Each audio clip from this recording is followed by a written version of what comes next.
case is done. I'll do the paperwork when I get home. So there's going to be a lot of federal judges at the border. A lot of them. Because we're not going to stand for our country to be violated like this. They are draining our nation. This illegal alien move of Obama to press for a signature on his immigration bill, which has doubled in size, like every bill he's put out there. It went from literally 1.1 trillion initially, or 1.1 billion initially, to 4.4 billion now. That's what he wants, 4.4 billion in an immigration bill. Sherry, he's more than welcome to go over on streamup.com/third-party. I'm sure David will post the link for him in just a moment. Okay, all of these ideas that I'm talking about, except for the Homestead Renewal Plan, will be paid with renewable energy savings bonds. Okay, the Homestead Renewal Plan will be financed through HUD. I don't need congressional approval for this. I can go right at it. Thanks, Cherry. Why don't you go ahead and have a personal moment with your love of your life? Yeah. Thank you. You know, I have a problem with corporate welfare, Manny. Now, I'm not going to go ahead and take people's money away that are U.S. citizens that are on disability. I'm not. I care about the 47% that Mitt Romney didn't care about. But the borders, at this point, are incredibly open, and Barack Obama is using this to weaken our nation. Now, you people, even you Democrats who obviously clearly see that Obama hasn't followed your mandate, need to wake up to the reality that we need a tougher policy toward the border, but we also have a fast-track naturalization plan for people who are coming into the country. They should be legal citizens when they come in. They shouldn't be coming in illegally.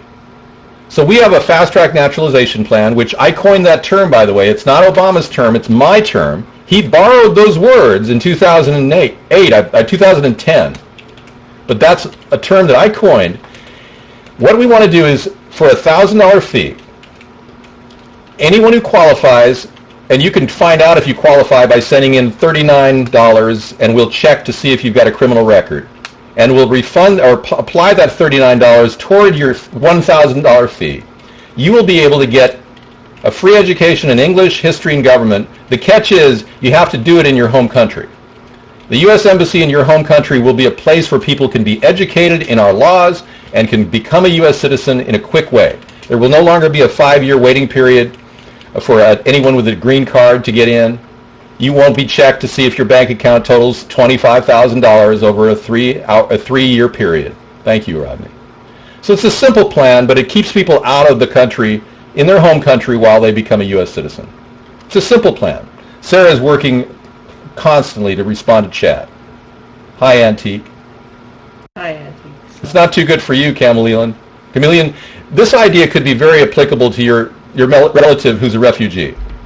And I'm sorry she's been in some way mistreated by our system, but so far I've seen people who are illegal aliens get refugee pay of $3,000 a month, guaranteed loans up to $10,000 by the Economic Development Council, food stamps, guaranteed food stamps, Section 8 housing, welfare. We're giving non-U.S. citizens tons and tons of freebies under Obama, and our country is going bankrupt. What about that do you not understand? And this is realism, Cherry. Cherry, I think we're done with you. Yeah, you're done. Yep, good night. Honey Bunny, we would quarantine those children at the border. We wouldn't be putting them into cities across the nation like Obama's doing. Obama is spreading contagious infection. Well, Ricky, you probably will become an illegal alien if you continue in this pattern. You'll probably just change your name and go over the border just to get freebies. Some people are thinking about that. Believe it or not, when Barack Obama stopped his unemployment insurance, which went on way too long, 99 weeks, some of those people are now losing their name, going over the border, and coming back as non-U.S. citizens collecting all these benefits. You know that heroin addicts get up to $1,200 a month and methadone? Yeah, I mean, your other option is to become a heroin addict. Okay, how are you going to do it, Hydroglow? Yeah, I'm curious as to your solution. Sarah's next to me. I'll sit back here. Thanks. No, switch No, I'm good. Okay. You got the whole thing going. I love this Stream Up and Hangout going on simultaneously. This is a good show. I've never ever tried any illegal drugs. I have smoked marijuana in an island offshore, and I liked it. I inhaled. It was good. I want to legalize marijuana. I want to make the first thing I do.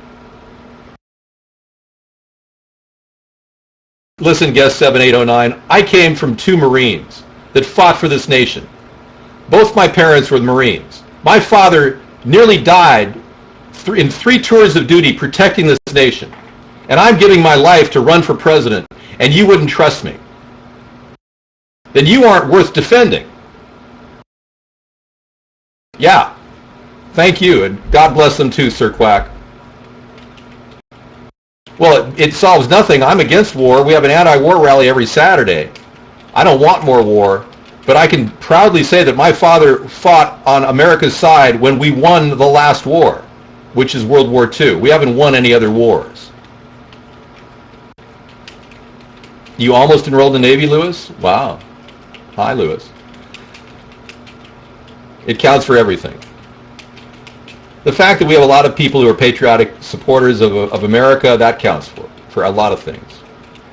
Well, this is the thing, Life Invader. I want to legalize all marijuana use in America. I will remove it from the list of controlled substances as the first thing I do as president. I'm not going to equivocate. We will go right for that, and we'll make sure we pull it off the list of controlled substances. What does that mean for you? Well, if you like to smoke, you can grow it in your closet at that time. Right now, it's illegal. If you want to sell it, you would be paying a 25% tax. That's what we're shooting for. That'll be the plan. Anyone selling it will actually have to pay a tax. The government wants to get in a little bit of the action, and we want to make a better country as a result of it. But you know all those roads and highways and byways across the country that grows grass? It'll be growing grass all right, but it'll be weed, hemp, cannabis. My father did not want to push me into a military career because he taught me nonviolence. My father felt pretty bad about killing over 100 men in the Marianas. He had a lot of guilt about that. I heard about the Ebola birds, yeah. I didn't. What country were they in? Thousands which fell to their death on the ground a few months ago. I'm sure they were in Africa. But my father felt very, very guilty about what happened. And he taught me nonviolence. And I'll tell you a little bit more about it at a later date, but I've been through unbelievable atrocities. I have been in fights where I've been beaten up, never to actually raise an arm against my assailant, to prove what he said was true. I'm not a counselor what deep secrets do you have? I don't have any deep secrets. I'm an open book. I wouldn't be talking about how I was raised to be nonviolent if I wasn't an open book. I'm writing a book, a biography. And in that biography, you're going to hear all the specifics about how I was beaten up. But I'm not about to go running around telling people I'm a nonviolent person and say, don't hurt me. I will actually defend Sarah and I with extreme prejudice if in any time we are facing mortal danger. That's why I'm a supporter of gun rights. You people who are completely out of your mind on gun rights, who think that gun rights are bad, who want to have gun control, you're going to lose the next election, and the next election, and the next election. Because gun control isn't working. The Senate, the democratically led Senate, voted against gun control.